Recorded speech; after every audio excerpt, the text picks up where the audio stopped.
In this video, I'll show you how to order Chick-fil-A using the Doordash app. It's super simple, so let's get started.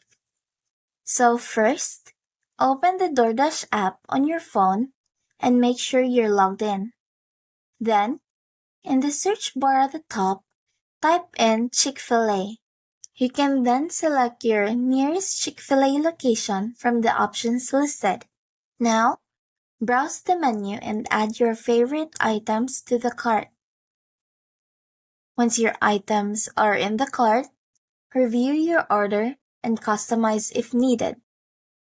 Then, tap Checkout. At the checkout, confirm your delivery address, choose your payment method, and apply any promo codes if you have them. Then just hit Place Order. And that's it.